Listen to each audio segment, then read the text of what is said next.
this is Melody Pig, and I'm showing you how to convince your parents to get you a guinea pig or hamster or gerbil or ferret or something like that. And I don't know if you can tell, but as you can see, my screen is flipped over because in all my videos, I always have my hands over the speaker right here, and it sounds very muffled and you can barely hear me, and it was kind of getting on my nerves.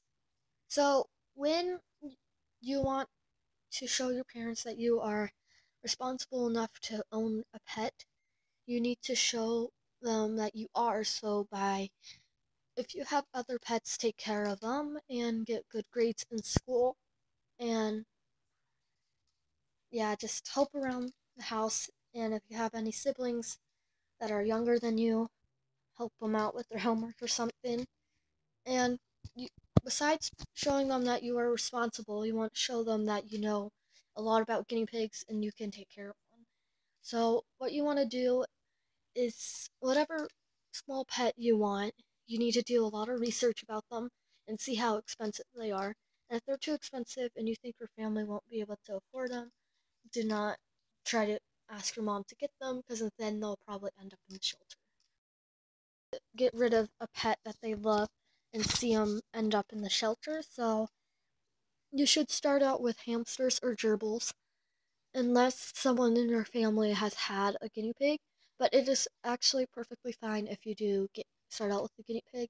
It's just easier if you start out with hamsters. But the thing is that if you start out with a hamster, you don't know what to do with the guinea pig because hamsters are nocturnal, so you don't really see them too much.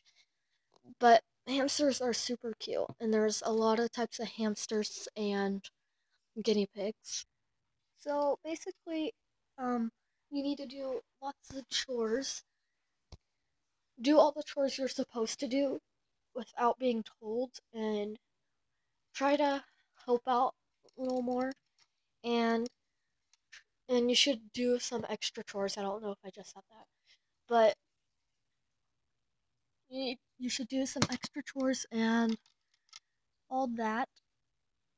And once you get a guinea pig or a small pet, what you will need for a guinea pig is all the stuff that is in my cage right now, except for my igloo, which you will need. It doesn't have to be a pet igloo, sorry. Um, this is just what I have. There's a lots and lots of hidey houses out there, so go and choose the one that you think will look best in the cage. And also, do not get them a tiny cage, because when I got her, I had this big cage. So you don't want them to be living in a tiny cramped cage for a long time and then put them in a new one. But the reason I don't have a CNC cage is because I don't really know where to buy all that stuff. Well, I kind of do, but I don't really need one. And I will eventually get a CNC cage if I end up getting another guinea pig and bonding them. And if you have a guinea pig for about a month, and then you get another guinea pig, the same gender, and you want to bond them and put them in the same cage, if that guinea pig is in this cage, and I wanted to put another guinea pig in here with her, you cannot just stick a guinea pig in here because they will fight because they will get territorial, and my guinea pig would get defensive, and that's kind of what happened with my when she had a play date. We were going to feed them some veggies in her cage, and they just started fighting. So, and I'm sorry if this is shaking. It's because I'm holding it with one hand.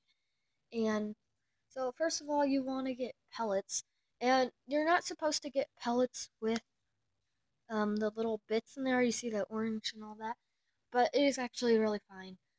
Um, it's just as good as any other food, and these pellets are not nearly as expensive. But once you get a guinea pig pellets, do not try to get a different brands because it'll start to confuse them.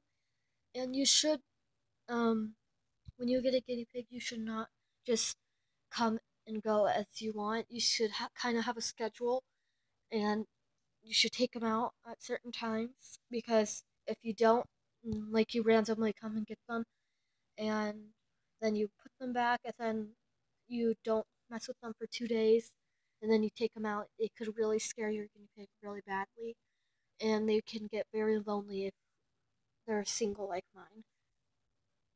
So I do plan on bonding someone else with her, but I don't really know when that's gonna happen because I don't know where I put the cage. Actually, I'd probably put it right here. But my sisters are allergic to hay, so I can't have. I only have the guinea pigs in here when my puppy comes over. And just if you were wondering, I only have one guinea pig, and I've had her for about 2 weeks now. And if you watched my other videos, I had about two with my old guinea pig in there. Um, his name was Mo because it looked like he had a mohawk, and her middle name is Monette, and that was gonna originally gonna be her actual name, but my mom accidentally called her Jewel, and I was like, oh, I kind of like that, so now we just call her Jewel. But when you get a guinea pig, you need to have at least two toys, and I have one hanging up and one that is on the ground. Because guinea pigs like different kinds of toys. They might like ones that you can tug on the wall, or they might like to mess around and lay down and play with something. And you should probably, this is not required, but it's good if you have a little tunnel, because guinea pigs love tunnels. And as you can see, she doesn't know if she wants to go in it yet. Sometimes she goes halfway out and then she backs up and runs out. So with guinea pigs, it can be kind of hard when you have one because they are very high maintenance. And as you can see, this is my first long hair. Come here. This is my first long hair guinea pig, and she has very, very long hair, and I have to brush her every single day. And she does urinate on her back because her fur is so long. So that is why you should not get a long-haired guinea pig as your first pet, but they are very good. So if you want to bond them, you can get like a short hair to start out with. Then a month later, do a lot of research on long hairs, and you can bond your other guinea pig with a long hair. And don't try. I know these creatures are adorable, but you cannot just breed them if you have no experience, because the problem is guinea pig birth can be very dangerous, and sometimes the piggies don't live if you do not care for them properly. And pregnant guinea pigs are way, way more expensive because you don't know how many they're carrying. And what usually happens is people get overwhelmed and they can't take care of their guinea pigs, and then the guinea pigs go to a shelter. So if you know your parents probably won't have enough money to take care of the guinea pig, um, I would ask first and see if they say I don't have the money for that, then they probably don't. Okay, guys, that is the end of the video. Thanks for watching, and please share this with your friends, and I'm hoping to get 10 subscribers by Monday. Please help me get that goal, and thanks for watching.